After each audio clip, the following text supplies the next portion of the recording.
श्री स्वामी चरित्र पंचमोध्याय। श्री गणेशाय नमः। भवकानन वैश्वानरा अज्ञानतमच्छेदका भास्करा पूर्णसाक्षी परात्परा भक्ता खरा सदयतु। गंगा जळ जैसे निर्मळ तैसे तुझे मन कोमल तुझसी सत्वितान प्रेमळ सत्वर त्यांते पावसी। विशेष गंगा जळाहुन आपले असे महिमान पाप ताप आणि दैन्य तुमच्या स्मरणे निवारती। स्वामी चरित्र कराया श्रवण श्रोते बैसले सावधान प्रसंगाहुनी प्रसंग पूर्ण रसभरित पुढे पुढे। ज्यांचे सबळ पूर्व पुण्य तया झाले स्वामी दर्शन ऐसे चोळाप्पा आदी करुण भाग्यवंत सेवे करी। अक्कलकोट नगरांत एक तप पर्यंत स्वामी राजवास करीत भक्त बहुत जाहले। वार्ता पसरली चहूकडे कोणासी पडता साकडे धाव घेती स्वामींकडे राजे रजवाडे थोर थोर। म्हणती भोसल्यांचे भाग्य परम स्वामी रत्न लाधले उत्तम नृपती ही भक्त निस्सीम स्वामी चरणी चित्त त्यांचे। तेव्हा किती एक नृपती स्वामी दर्शन घेऊ इच्छिती आणि आपुल्या नगराप्रती आणू म्हणती तयांसी। बडोद्या माझी त्या अवसरी मल्हारराव राज्याधिकारी एकदा तयांचे अंतरी विचार ऐसा पातला। अक्कलकोटाहुनी स्वामींसी आणावे आपुल्या नगरासी मग कोणे एके दिवशी सभे माझी बैसले। दिवाना आणि सरदार मान करी तैसे थोर थोर बैसले असता समग्र बोले नुपवर तयांप्रती।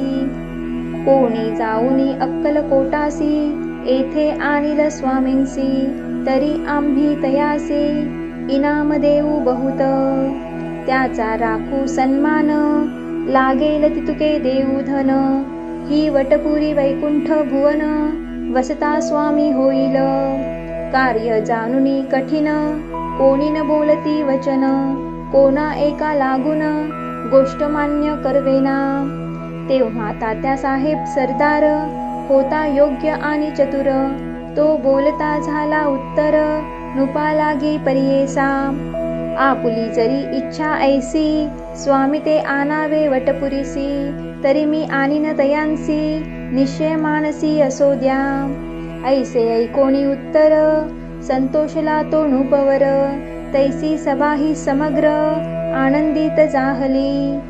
संजीवनी विद्या साधाया करिता शुक्राजवळी कच जाता देवी सन्मानिला होता बहुत आनंदे करोनी।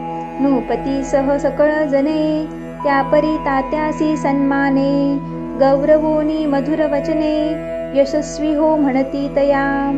बहुत धन देत नृपती सेवक दिधले सांगाती जावया अक्कलकोटा प्रती आज्ञा दिली तात्या ते। तात्या साहेब निघाले सत्वर अक्कलकोटी आले नगर पाहुणी संतोषले जे केवळ वैकुंठ। पाहुणी स्वामींची दिव्य मूर्ती आनंदित झाले चित्ती तेथील जनांची पाहुणी भक्ती धन्य म्हणती तयांते। अक्कलकोटींचे नृपती स्वामी चरणी त्यांची भक्ती राजघराण्यांतील युवती त्याही करीती स्वामी सेवा आणि सर्व नागरिक तेही झाले स्वामी सेवक। त्यांत वरिष्ठ चोळाप्पादिक सेवे करी निस्सीम। ऐसे पाहुनी तात्यांसी विचार पडला मानसी या नगरांतुनी स्वामींसी कैसे नेऊ आपण। अक्कलकोटीचे सकल जन स्वामी भक्त झाले पूर्ण स्वामींचेही मन रमोन गेले असे त्या ठाया।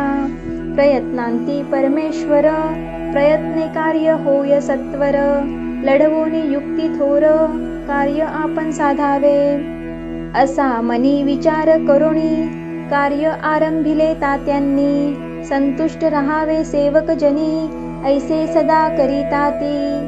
करोनी नाना पक्वान्ने करीती ब्राह्मण भोजने दिदली बहु सालदाने याचक धने तृप्ते केले स्वामीची या पूजे प्रती नाना द्रव्ये समर्पिती जेने सेवे करी संतुष्ट होती ऐसे करीती सर्वदा प्रसन्न व्हावे भक्त वत्सले कार्य साधावे आपुले म्हणून नाना उपाय केले द्रव्य वेंचिले तात्यांनी ऐशियाने काही न झाले केले तितुके व्यर्थ गेले तात्या मनी खिन्न झाले विचार पडला तयांसी मग लढविली एक युक्ती एकांती गाठुनी चोळाप्पा प्रती त्याज लागी विनंती करीती बुद्धिवाद सांगती त्या जरी तुम्ही समर्थांसी घेऊन याल बडोद्यासी मग मल्हारराव आदरेंसी इनाम देतील तुम्हा ते मान राहील दरबारी आणि देतील जहागिरी ऐसे नाना प्रकारी चोळाप्पा ते सांगितले द्रव्येन सर्वे वशा चोळाप्पासी लागली आशा तयाच्या अंतरी भरवसा जहागिरीचा बहुसाल मग कोणे एके दिवशी करीत असता स्वामी सेवेसी यतिराज तया समयासी आनंद वृत्ती बैसले चोळाप्पाने कर जोडोनी विनंती केली मधुर वचनी कृपाळू होऊनी समर्थानी बडोद्या प्रती चलावे तेने माझे कल्याण मिळेल मला बहुत धन आपुलाही योग्य सन्मान तेथे जाता होईल ऐसे ऐकोन या वचन समर्थांनी हास्य करोन उत्तर चोळाप्पा लागोन काय दिले सत्वर राव मल्हार नृपती त्यांच्या अंतरी नाही भक्ती मग आम्ही बडोद्या प्रती काय म्हणून चलावे पुढले अध्यायी सुंदर कथा पावन होय श्रोता वक्ता श्री स्वामीराज वदविता निमित्त विष्णुदास असे इति श्री स्वामी चरित्र सारामृत नाना प्राकृत कथा सम्मत सदा ऐकोत भाविक भक्त पंचमाध्याय गोडहा श्रीरस्तु शुभं भवतु।